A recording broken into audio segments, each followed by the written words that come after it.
Olá, tudo bem? Seja bem-vindo a mais um episódio do Cultivando Prós, o podcast da Yara Brasil.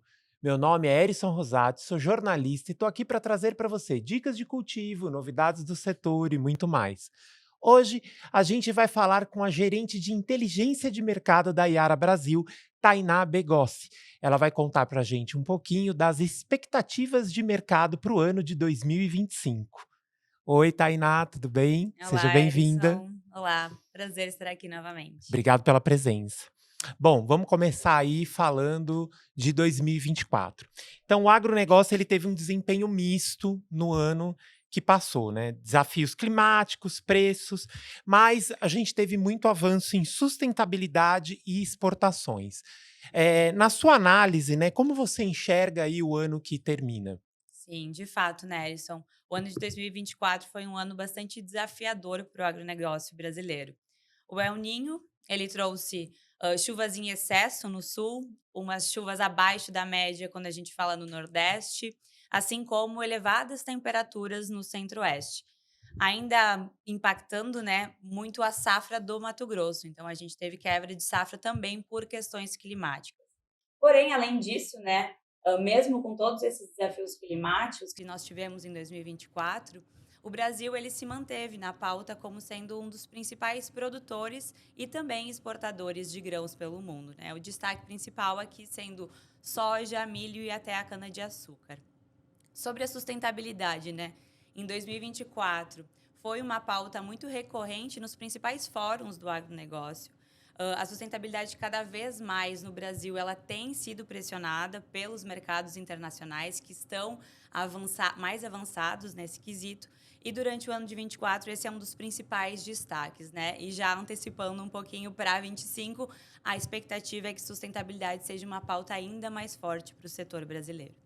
O mercado como um todo tem investido muito, né, nessa questão, Exatamente. inclusive de produtos mais sustentáveis, né, de um manejo mais sustentável. Eu acho que que bom que é um caminho que não tem mais volta, né, Isso, Taina? buscando uma melhor otimização da cadeia com menor impacto ambiental. Essa é o que a gente tem, né, perseguido como setor e vai estar muito na pauta aí do ano de 2025 também. É isso que a gente quer para o próximo ano, não é? Exatamente. Bom, vamos falar um pouquinho de soja.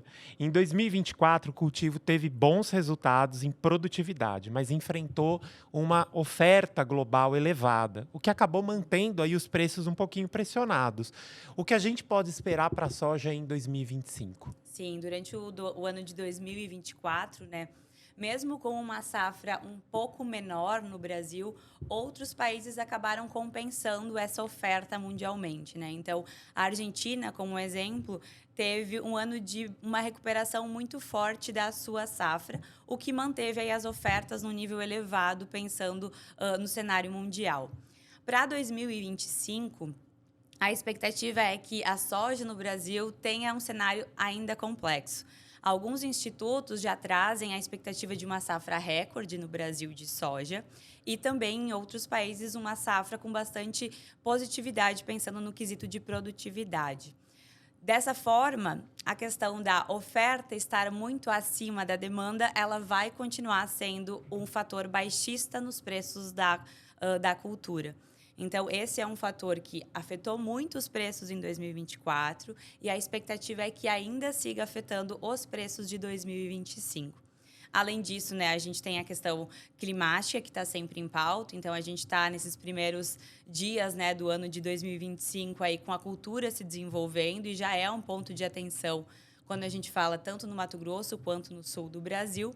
E além disso, tem-se também uma expectativa no aumento dos custos de produção, deixando aí a margem para o produtor um pouco mais apertada. Então, esses são os fatores que vão afetar bastante o cenário da soja no Brasil. E por último, né, mas não importante, acho que vale citar toda a discussão que a gente está tendo de políticas comerciais mundiais que pode mudar bastante a dinâmica do cenário mundial, principalmente quando a gente fala de um grão tão expressivo que é a soja, né?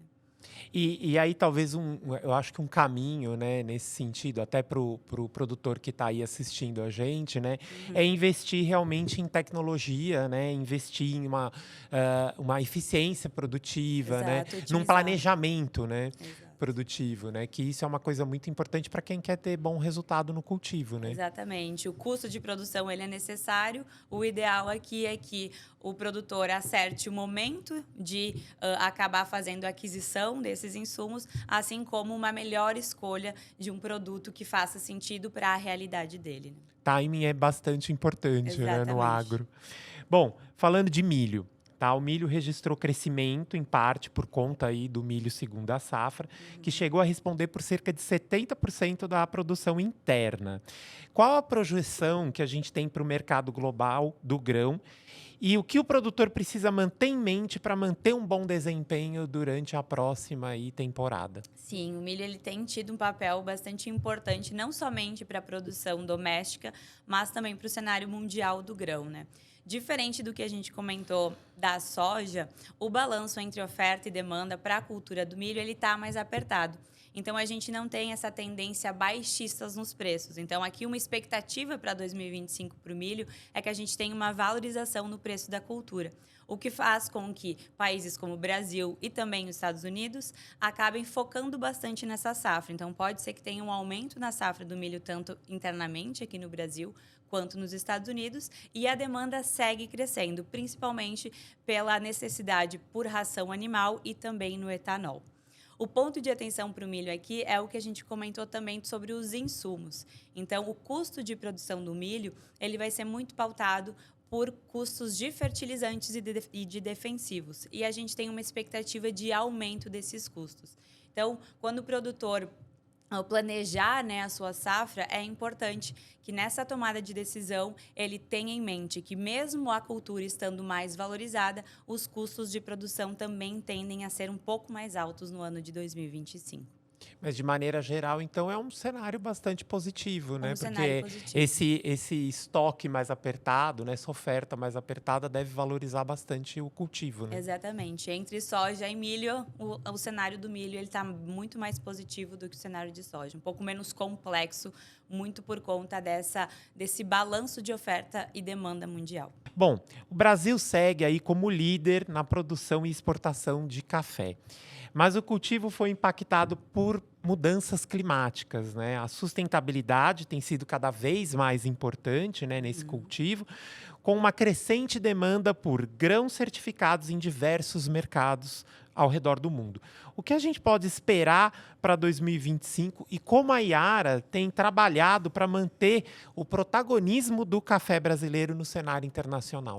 Sim, de fato, né? O café passou por alguns impactos climáticos durante o ano de 2024, mas mesmo com esses impactos climáticos que nós tivemos durante o ano, a gente teve recorde nas exportações de café durante o ano. Muito pautado, né, por uma compensação de outros países ao redor do mundo que tiveram déficit na sua produção, como o Vietnã, como um exemplo que teve, Vietnã e Indonésia tiveram produções abaixo do esperado. O Brasil acabou compensando um pouco.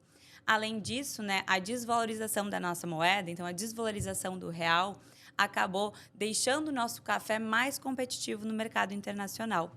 O que fez também, né, quando a gente olha os níveis de preços históricos no café nas bolsas internacionais, também atingiram recordes jamais vistos. Então, tirando assim esses fatores do café pensando no clima, a gente teve um ano de bastante recorde, tanto de exportação quanto em máximas históricas de preço da cultura. Bom, com a cultura, né, com tantos recordes que a gente teve em 2024, como tu comentou, né, a sustentabilidade no café, ela tem sido uma pauta recorrente. É uma das culturas que mais tem levado isso à frente. A Yara tem sido pioneira não só no Brasil, mas na Europa também, ajudando, né, tendo parcerias com produtores e também com cooperativas para incentivar com que o produtor tenha cada vez mais uma cadeia mais limpa e mais sustentável quando a gente olha o setor como um todo. Então, de fato, aqui para a sustentabilidade, a Yara tem influenciado bastante o mercado brasileiro. O manejo, né, do café, ele tem se discutido muito, né, nessa questão da sustentabilidade, no manejo do café como um todo, né? Exato, o café é uma cultura com uma tecnologia elevada. Então, cada vez mais a gente ter opções de produtos com uma menor pegada de carbono, que faz com que a cadeia produtiva do café seja mais sustentável, a gente está andando pelo caminho que precisa ser andado, né? Então, E é interessante porque isso está pautando todo o mercado global, né? E aí o Brasil já está se adequando a tudo isso, né? E, inclusive, a gente tem aqui, eu vou deixar um convite para você que está assistindo a gente tem uns conteúdos bem interessantes de café aqui no canal, vale você conferir, tá bom? A gente tem alguns episódios que a gente fala de café, inclusive de cafeicultura regenerativa, né? Que é um tema que está muito forte no cenário internacional. Então, apesar dos desafios, o setor de fertilizantes apresentou muita estabilidade em 2024. Muito disso se deve a importantes investimentos em inovação e logística. O que deve impactar aí o cenário para 2025? O que a gente pode esperar do setor de fertilizantes? sim, para o ano de 2025, a oferta global de fertilizantes é um fator que vai continuar influenciando nos preços internos domésticos, né? A gente tem muita influência do cenário externo devido à necessidade de importação de fertilizante, e esse é um ponto que a gente vai continuar monitorando, mas que vai afetar diretamente o preço do insumo. De forma geral, quando a gente olha mercado de fertilizante, a gente está desenhando, né, tá com uma expectativa de um mercado um pouco maior do que a expectativa de fechamento que nós tivemos em 2024. E aqui muito pautado em mais volume de fertilizante no mercado doméstico, não necessariamente em a gente ter uma maior concentração de algum nutriente no solo. Então, a expectativa é que a gente tenha um mercado um pouco maior. Ainda sobre o cenário de fertilizantes, no ano passado a gente teve uma mudança no comportamento do produtor. Então, ele acabou postergando ao máximo as suas tomadas de decisão de compra para alguns nutrientes. A gente já vê algo parecido nesse ano, devido ao final do ano de 2024, a gente já percebeu algumas ondas de venda, pensando principalmente no cenário ali do nutriente do cloreto. Para o fosfatado, o produtor ainda não começou a tomar grandes posições e a expectativa é que a gente acompanhe se esse comportamento que a gente teve em 2024 vai se repetir para o ano de 2025. Mas é um ponto de atenção, considerando aí o melhor momento de compra que o produtor precisa olhar para se a sua cadeia toda, pensando na margem final da produção, seja uma margem saudável para o negócio dele, né? Então, Tainá, você é uma pessoa que trabalha o tempo todo com informação de mercado, né? Você está sempre muito bem aí atualizada dessas flutuações do mercado. Eu queria saber, e acho que é um ponto importante para o agricultor que está assistindo a gente, né? Quais os pontos que ele deve ter aí uma atenção especial na hora de planejar a produção dele nesse ano de 2025, né? Como que ele pode otimizar essa produção, alcançar uma boa rentabilidade, uma boa produtividade nesse ano que está começando? Sim, o cenário do agro ele é complexo, então tem N variáveis aqui que a gente precisa orquestrar para ter uma boa safra lá no final para o produtor e também para o cenário doméstico, né? Então, o que eu destacaria aqui principalmente é uma gestão de risco, porque isso impacta diretamente no bolso, né? No final, o quanto que vai sobrar de margem para o produtor e isso acaba influenciando também as próximas safras. Então, ter uma gestão de risco, o momento ideal para comercializar a sua commodity e comprar os insumos é o que vai fazer diferença no final da safra dele. Assim como sempre estar de olho nas questões climáticas, que muitas vezes a gente não tem influência a isso, mas saber escolher os insumos que vão minimizar e que a gente consiga, né, reduzir um pouco os impactos de algo que a gente não controla. Então, questões climáticas, gestão de risco e também ir acompanhando todo o cenário político que está acontecendo. Então, políticas comerciais estão em discussão no momento e é um fator super importante de acompanhamento na hora da tomada de decisão do produtor. E por último, né, mas não menos importante, é escolher parceiros que estejam alinhados com a sua cultura. Então, empresas que de fato olhem para a sustentabilidade com um olhar diferente, com um olhar sério de que a gente precisa fazer essa mudança no Brasil. Então, para algumas culturas, essa virada de chave de sustentabilidade, ela é mais fácil e ela é mais pressionada por mercados internacionais. Para outras, o esforço é um pouco maior, mas a gente precisa começar, de fato, por algum lugar. E a escolha de parceiros que olhem para isso com a mesma seriedade que a cultura do produtor precisa olhar, né, pensando na sustentabilidade da sua fazenda e da sua operação, é uma dica que eu diria aqui para 2025 o produtor estar atento. Eu acho que você falou uma questão interessante aí, né, que você falou assim, o clima, né? O desafio climático é uma realidade dentro do agro, né? A Sim, gente sabe o tempo todo, né? Acho que é o maior desafio do produtor. E a gente tem um episódio, inclusive, muito interessante aqui do Paulo Ivan, que ele fala isso, né? Ele fala assim, ó, já que a gente não pode controlar o clima, vamos isso aí. controlar o que a gente pode, né? Então, investir num bom planejamento, em insumos de qualidade, em tecnologia, num bom manejo, né? Exato. Porque isso vai fazer a diferença ali no final, inclusive na hora de enfrentar esses desafios climáticos, né? Exatamente. E até mesmo explorar nichos de mercado que hoje o produtor não atua. Então, o Brasil é gigante, a gente tem vários tipos de solo quando a gente olha, né, na extensão territorial. Então, por que não também explorar novos nichos de mercado, né? A gente vê um cenário de HFF para alguns cultivos, no ano passado, bastante positivo. É muito pautado em oferta e demanda, a oscilação que a gente tem em HFF, mas por que não também explorar outras culturas, outros cultivos, para reduzir um pouco esse risco do clima, principalmente, que é algo que não está no nosso controle, né? Nesse sentido, acho que é muito importante manter sempre um olho no mercado, né? Você que Sempre. trabalha com a inteligência de mercado sabe bem disso.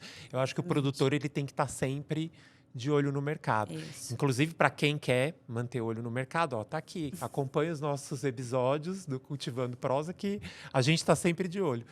Bom, Exatamente. a gente vai ficando por aqui, Tainá. Eu quero agradecer muito a sua presença. Em breve a gente vai conversar de novo, né? Porque a gente sabe que o mercado do agro É dinâmico. é bastante dinâmico, tá toda hora mudando. Então, em breve eu espero te receber aqui com mais novidades aí do setor, com mais tendências do setor para a gente acompanhar de perto. Obrigado, viu? Obrigada, Elisson. Até a próxima. A gente vai ficando por aqui. Quero agradecer a sua audiência e convidar você a conhecer os outros conteúdos que a gente tem aqui nos nossos canais digitais. Esse foi mais um Momento Iara para a sua lavoura. A gente se vê em breve. Até lá!